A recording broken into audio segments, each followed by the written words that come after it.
In a land ravished by drought and hunger, it's the most vulnerable who are at risk, children and the elderly. For a grandmother like Arakudi, the burden is especially heavy.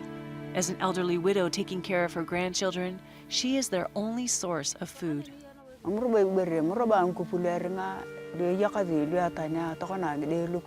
She says the main problem that they face is lack of food, but they also get sicknesses like malaria. And sometimes when she's not able to be strong enough to go to the wild and pick some wild fruit, her children sleep hungry because they don't have any regular source of food. It's a terrible burden for someone whose body is not as strong as it used to be, and she says she daily feels the limitations of her age.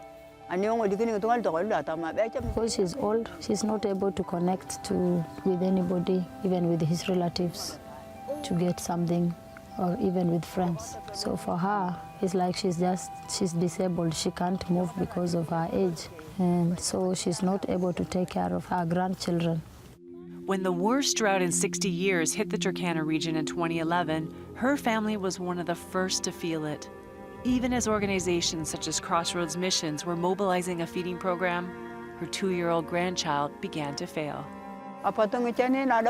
She says they were hungry, they didn't have any food that time. That's the time we're responding with an emergency program. So she says if we didn't respond at that time, more people would have died. So that's the time she lost that grandchild due to lack of food. The memory of that lost child haunts her as she continues the fight to keep her family alive. The grave is nearby, a constant reminder of the peril she faces. In the meantime, she survives, as many here do, on a tiny income from whatever she can utilize in her surroundings.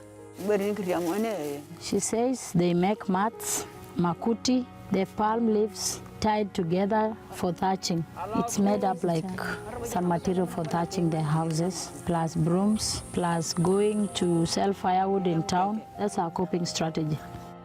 But despite these incredible hardships, she says her faith hasn't in any way been shaken. She says these problems do not in any way affect her faith because she believes that the God who made her, he would never leave her alone. And hope is on the horizon as she will be a recipient of the Turkana Eden Agricultural Ministry, an initiative that will drought-proof her family and provide food security for generations to come.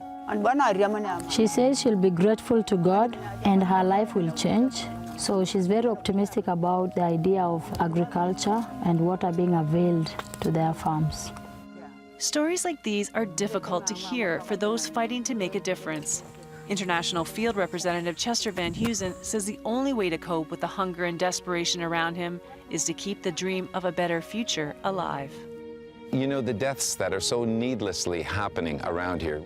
And you know, I myself am a father, and I lost a little child, but it was a disease. It was something that was actually we had no control over. But you know, death due to hunger and starvation is preventable, and there's no reason why we should stand back, even in our own society with the abundance that we have, and watch people die due to lack of food and nutrition. So we're appealing to you today, you know, our Crossroads viewers and everybody and anybody that's watching this today, would you be a part of this? Would you be a part of the solution so that we can prevent this kind of thing from happening over and over? Thank you for whatever you can do to be a part of this solution and this effort to help the Turkana people.